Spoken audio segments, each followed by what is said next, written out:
Like Stendhal, Dostoevsky constantly stresses this analogy between the two transcendencies. Dolgoruki, the hero of A Raw Youth, practices an asceticism somewhat similar to Julian's.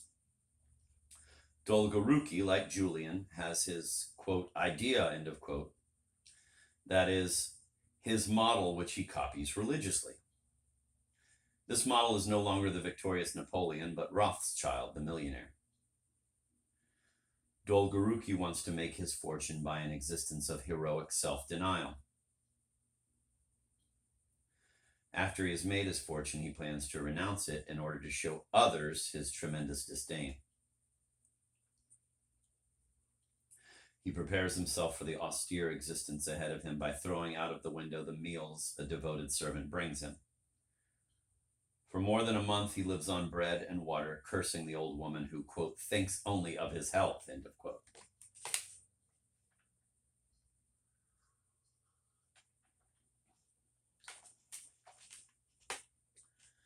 This is very close to Julian's Arm in a Sling, and when the wandering Makar describes the life of privation led by the hermit saints in the desert, Dolgoruki, the same Dolgoruki who throws his meals out of the window, is loud in his condemnation of a way of existence which is, quote, useless to society, end of quote.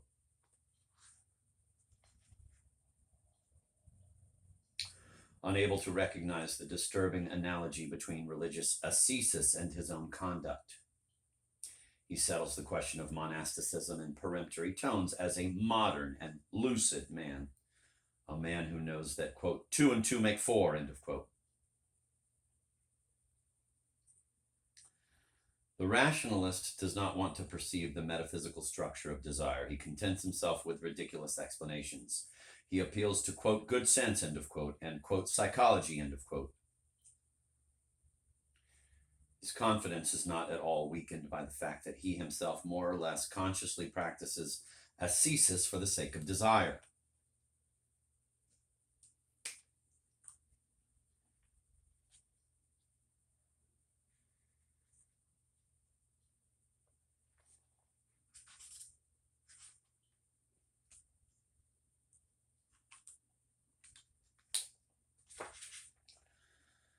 Incapable of self-analysis and led on by his pride, he instinctively applies the precepts of underground mysticism, which are always analogous to, but the inverse of, the principles of Christian mysticism.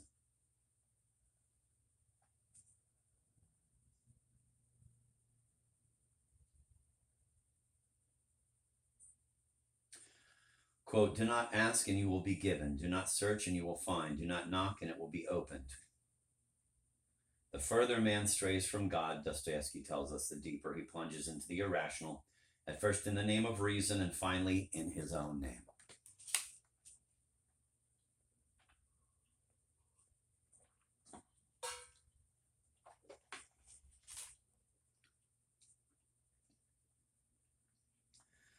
The ambiguity of the priest in Stendhal is linked with the two directions which renunciation can take. The most profound hypocrisy can be distinguished from virtue only by its poisoned fruit.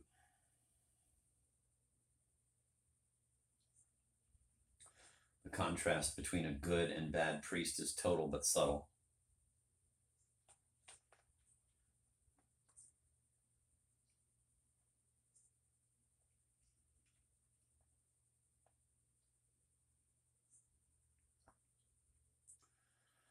For a long time, Julian does not learn to distinguish the Abbé Pirard from the scoundrels around him.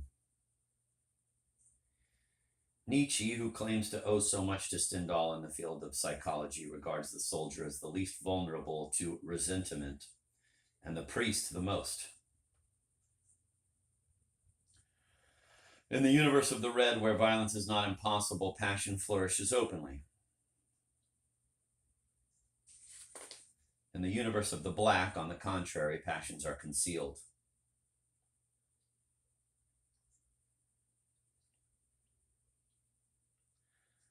The priest obviously is at a great advantage since he makes a profession of controlling his desires.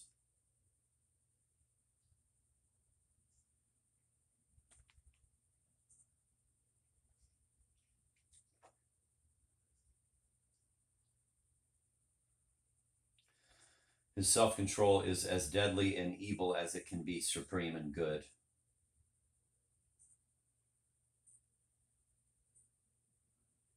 Stendhal deems the role of the church under the Restoration important because he recognizes the ascetic exigencies of internal mediation.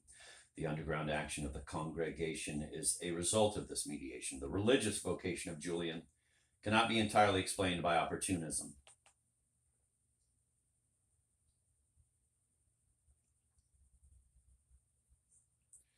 It is already rooted in the inverted religion implanted in the universe of the black.